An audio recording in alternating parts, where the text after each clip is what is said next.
ça rend merveilleux, le Saint-Esprit va te donner l'éclat. Ce n'est pas ça d'abord le premier rôle du Saint-Esprit. Pourquoi ils évitent le premier rôle, celui de la transformation? Bien-aimé, lorsque le Saint-Esprit te saisit, tous ceux qui sont tout autour de toi, la première des choses qu'ils remarquent, c'est quoi? Le changement. Est-ce que ceux qui sont tout autour de toi ont vu ça? Hein? Encore. Est-ce que les gens ont vu un changement? La Bible ici, on a dit à Saoul, lorsque le Saint-Esprit va te saisir, il va d'abord te changer à une autre personne. Donc tu vas cesser d'être le Saoul qu'on connaissait. Et tu deviendras une autre personne. Maintenant, ces jeunes garçons, Dieu était en train de l'établir comme roi. Mais avant de le placer à la royauté, Dieu était d'abord en train de faire un travail en lui. Tu ne peux pas monter à la royauté lorsque Dieu ne t'a pas encore changé. Je peux parler? Maintenant, je me pose la question. Frère, moi quand je lisais ces choses, je suis rentré dans l'église. J'ai trouvé des hommes et des femmes qui parlent en langue. J'ai trouvé des jeunes, de papas, de mamans qui prophétisent dans l'église.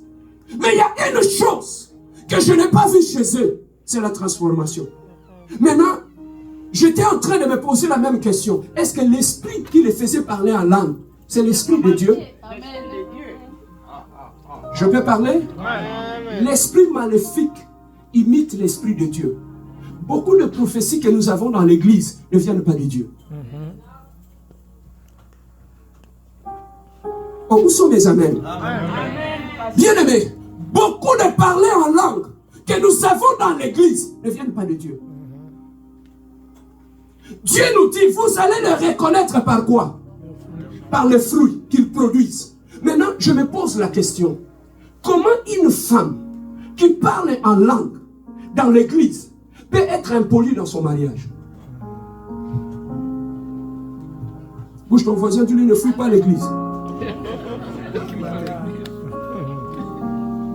Quel rapport y a-t-il entre le Saint-Esprit? Donc, ici on nous dit, lorsque l'Esprit te saisira, tu seras changé à qui? À un autre homme. Mais dites-moi, comment ton mari prie en langue, mais comment son comportement, il est toujours impudique? Vraiment. Amen. Vraiment. Alléluia. Alléluia. Amen.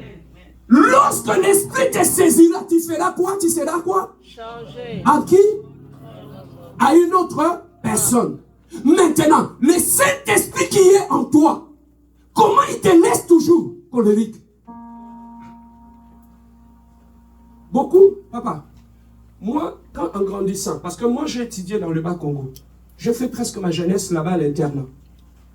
Il y a des églises qu'on appelle dans le Bas-Congo l'église de Pévalongo. Hein? Là-bas, dans cette église-là, il y a des manifestations et les gens rentrent dans des transes. Tu vas trouver des gens commencer à sauter comme ça. Je dis, mais, what is that? Amen, hein? Tu vas trouver toute l'église, même toute ce maman sorcière là. Je dis, what's wrong with those people? Something is wrong here. Bien-aimé, c'était un esprit maléfique qui opérait dans la vie de ces gens-là et les faisait faire de manifestations. Quand tu n'as pas de discernement, tu vas croire que c'est le Saint-Esprit. C'est ce qui arrive aussi dans nos églises. Maintenant, il y a même de ces esprits-là, des Ngunza, qui sont dans des familles. Quand on commence à chanter dans l'église, à louer Dieu, tu vas trouver la personne tombée, commencer à faire de...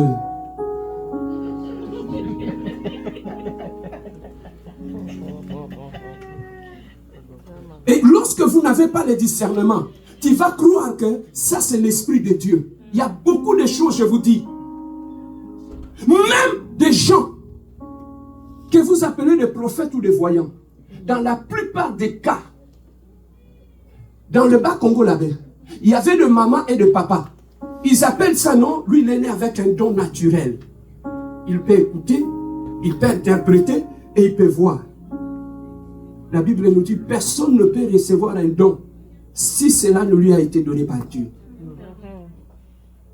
Amen. Non? Papa, en dehors du Saint-Esprit, il n'y a pas de fruit de l'Esprit, il n'y a pas les dons de l'Esprit. Mais maintenant, quels sont les dons que toi tu as reçus en dehors du Saint-Esprit? Je peux parler? Dis-moi, pasteur, parle.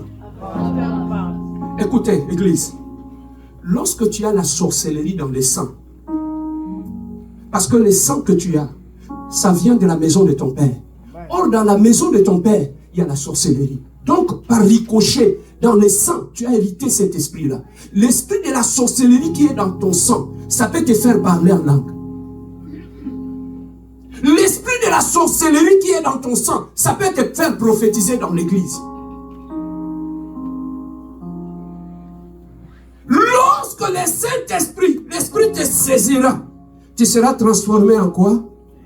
À une autre personne. Bien aimé, une personne qui parle en langue, qui prophétise pour comprendre que ce qu'il dit là vient de Dieu. Regarde son comportement. Can I preach this morning? Tu me vois ici? Je prêche pendant 1 heure.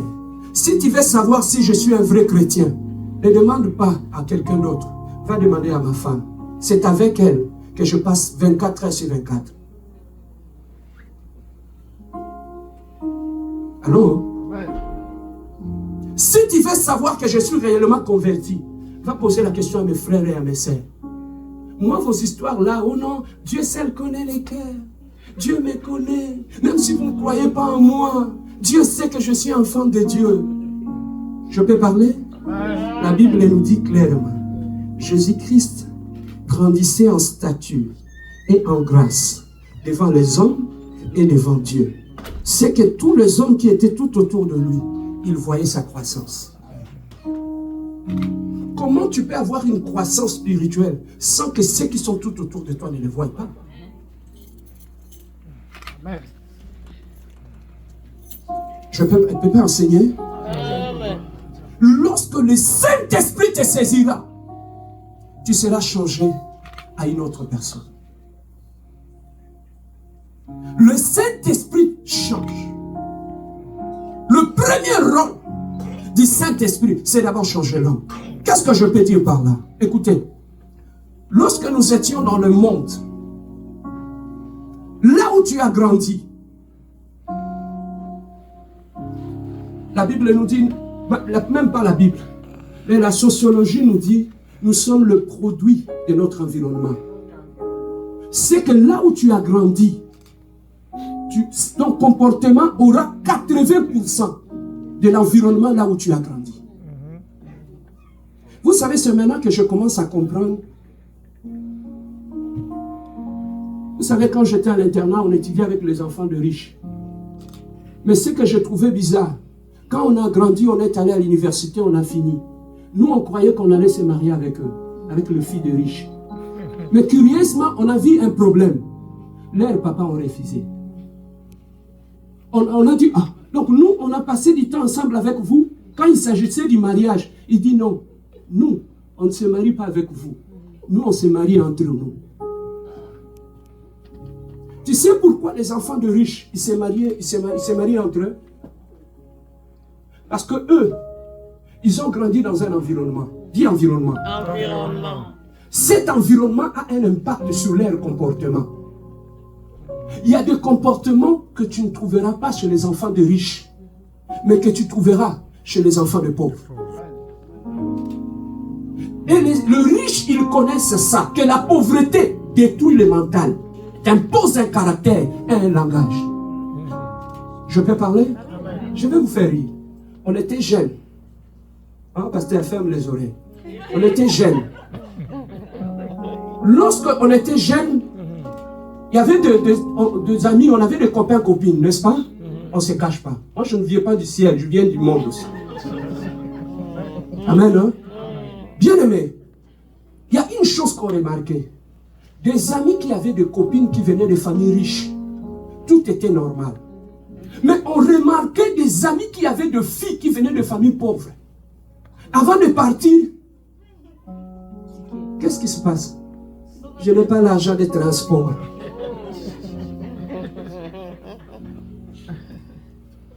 On était comme ça avec des amis. Tu vois une petite fille qui vient. Oui, qu'est-ce qui se passe? Angèle a dit, maman a préparé les foufous, mais on n'a pas les condiments. Tu vois ça? Ça vient de famille pauvre.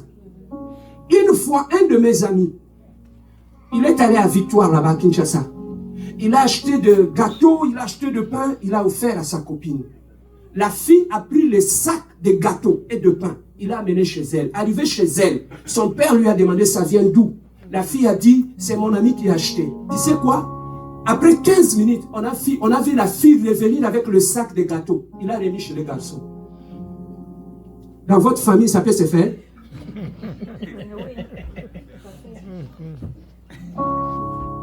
Amen, hein? Si ta petite sœur vient avec des gâteaux, tu seras le premier à les manger, non?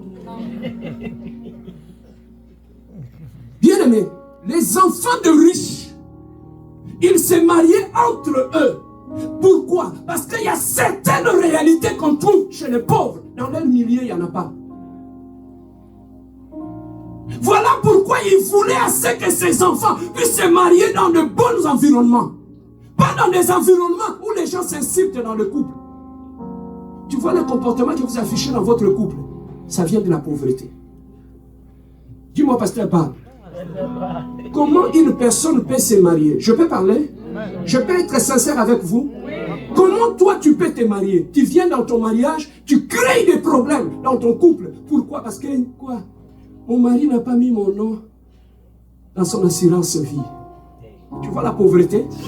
Donc toi tu es venu te marier pour attendre ma mort. Pour que tu puisses bouffer l'assurance vie.